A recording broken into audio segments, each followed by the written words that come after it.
এক্ষুনি শুনবেন স্থানীয় সংবাদ। আসসালামু আলাইকুম। বাংলাদেশ বেতার রাজশাহী স্থানীয় সংবাদ পড়ছি রুকসানা আক্তার লাকি। আসন্ন গণভোট ও ত্রয়োদশ জাতীয় সংসদ নির্বাচন 2026 উপলক্ষে তথ্য ও সম্প্রচার মন্ত্রণালয়ের উদ্যোগে প্রথমবারের নারী ভোটারদের জন্য বিশেষ প্রচারণা কার্যক্রম অনুষ্ঠিত হয়েছে।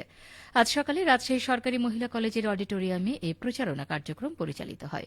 অনুষ্ঠানে প্রধান অতিথি ছিলেন তথ্য ও সম্প্রচার মন্ত্রণালয়ের সচিব মাহবুবা ফারজানা। প্রধান অতিথির বক্তব্যে তথ্য ও সম্প্রচার মন্ত্রণালয়ের সচিব মাহবুবা ফারজানা বলেন, গণভোট ও নির্বাচন একটি গণতান্ত্রিক রাষ্ট্রের গুরুত্বপূর্ণ স্তম্ভ। পছন্দের প্রার্থীকে সচেতনভাবে ভোটাধিকার প্রয়োগের মাধ্যমে দেশের ভবিষ্যৎ নির্ধারণে তরুণ ও প্রথমবারের ভোটারদের ভূমিকা অত্যন্ত গুরুত্বপূর্ণ। তিনি বলেন, দেশের মানুষ চায় দেশটা গণতন্ত্রের ভিত্তিতে, মতামতের ভিত্তিতে চলুক। এজন্য গণভোটে হ্যাঁ বলতে হবে। গণভোটে যে 4টি প্রশ্ন আছে তার মধ্যে 12টি বিষয় উল্লেখ রয়েছে। এর মধ্যে দিয়েই দেশের ভবিষ্যৎ নির্ভর করছে। এবারে নির্বাচন হবে অন্যান্য যে কোনো বারের নির্বাচনের চাইতে মানদণ্ডের বিচারে শ্রেষ্ঠ নির্বাচন। এই নির্বাচনের মধ্য দিয়ে ন্যায়ের সরকার গঠন হতে যাচ্ছে। দেশের চাবি জনগণের হাতে উল্লেখ করে তথ্য সচিব আরও বলেন, গণভোট এমন একটি গণতান্ত্রিক প্রক্রিয়া যেখানে রাষ্ট্রের সিদ্ধান্ত গৃহীত হয়।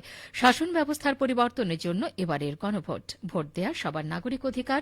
এবার গণভোট হচ্ছে দেশের দিক নির্দেশনা। একই সাথে প্রার্থী নির্বাচন করা, যে প্রার্থী হতে হবে স্বচ্ছ এবং দুর্নীতিমুক্ত। তাহলে দেশটা সুন্দরভাবে এগিয়ে যাবে। তথ্য সচিব শিক্ষার্থীদের গণভোটকে উদ্দেশ্য করে বলেন, পরিবর্তনের চাবিকাঠি শিক্ষার্থীদের হাতে। তাই যে জুলাই আন্দোলন পরিবর্তনের জন্য লড়াই করলাম, সেই সংস্কারের জন্য হ্যাঁ পক্ষে ভোট দিতে হবে। সরকারি মহিলা কলেজের অধ্যক্ষ মোহাম্মদ সারওয়ার জাহানের সভাপতিত্বে অনুষ্ঠানে বিশেষ অতিথি হিসেবে বক্তব্য রাখেন রাজশাহী বিভাগের কমিশনার ড আনমা বজলুর রশিদ, জেলা প্রশাসক আফিয়া আক্তার, গণযোগাযোগ অধিদপ্তরের মহাপরিচালক আব্দুল জলিল।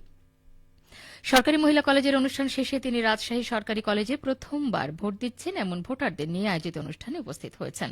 এরপর বিকেলে তিনি পবা উপজেলায় আয়োজিত গণভোট ও জাতীয় সংসদ নির্বাচন নিয়ে আয়োজিত উঠান বৈঠকে অংশ নেবেন। এসব অনুষ্ঠানে তিনি গণভোট ও জাতীয় নির্বাচন সংশ্লিষ্ট সরকারি নির্দেশনা প্রচার করছেন।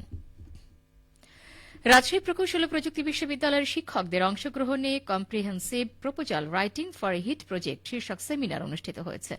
গতকাল বিশ্ববিদ্যালয়ের হলরুমে এই সেমিনার অনুষ্ঠিত হয়। সেমিনারে সভাপতিত্ব করেন আইকিউএসসির পরিচালক অধ্যাপক ড মোহাম্মদ ইমদাদুল হক।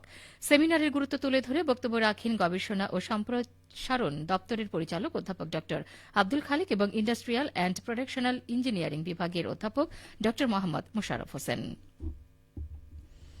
দেশের বিভিন্ন স্থানে নিপাহ ভাইরাসের প্রকোপ দেখা যাচ্ছে, তবে নাটোরে এখনো পর্যন্ত এই ভাইরাসে আক্রান্ত কোনো রোগী শনাক্ত হয়নি। নিপাহ ভাইরাস নিয়ে এখন শুনুন আমাদের নাটোর জেলার সংবাদদাতার একটি প্রতিবেদন। শীত মৌসুমে দেশের বিভিন্ন স্থানে নিপা ভাইরাসের প্রকোপ দেখা যাচ্ছে, তবে নাটোরে এখনো পর্যন্ত এই ভাইরাসে আক্রান্ত কোনো রোগী শনাক্ত হয়নি। সিভিল সার্জন ডাক্তার মোহাম্মদ মুক্তাদির আরেফিন জানান, খেজুরের কাঁচা রস খেলে নিপা ভাইরাসে আক্রান্ত হওয়ার ঝুঁকি শতভাগ। আমরা আশা করব আমাদের যারা জনসাধারণ আছেন তারা কোনোভাবেই কোনো খেজুরের কাঁচা রস খাবেন না। খেজুরের রস খেতে হলে ফুটিয়ে গরম করে খাবেন, এবং যদি নিপা ভাইরাসে আক্রান্ত হয় তাহলে মৃত্যুর ঝুঁকি 90 থেকে 95 ভাগ। সেহেতু সবাই সতর্ক থাকবেন। আর এই ধরনের ক্ষেত্রে যদি কেউ কাউকে সন্দেহজনক মনে হয় তাহলে নিকটস্থ হাসপাতালে নিয়ে যাবে। চিকিৎসার ব্যবস্থা হাসপাতালগুলোতে প্রস্তুতি আছে। জেলা তথ্য অফিসার মোহাম্মদ আব্দুল আওয়াল নিপা ভাইরাসের সংক্রমণ প্রতিরোধে জনসচেতনতা বৃদ্ধিতে তথ্য অফিসের বিভিন্ন কর্মসূচির কথা উল্লেখ করে বললেন, নিপা ভাইরাস একটি প্রাণঘাতী ভাইরাস যা সাধারণত শীত মৌসুমে খেজুরের রসে বাদুড়ের লালার মাধ্যমে ছড়িয়ে থাকে।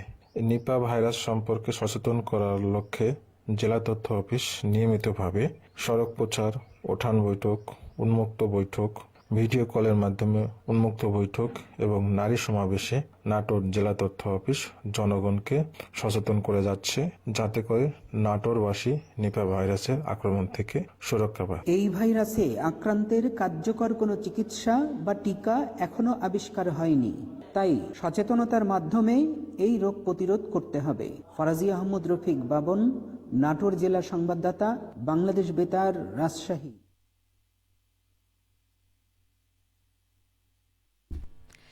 নিপা ভাইরাস নিয়ে শুনছিলেন নাটোর জেলার সংবাদদাতার প্রতিবেদন।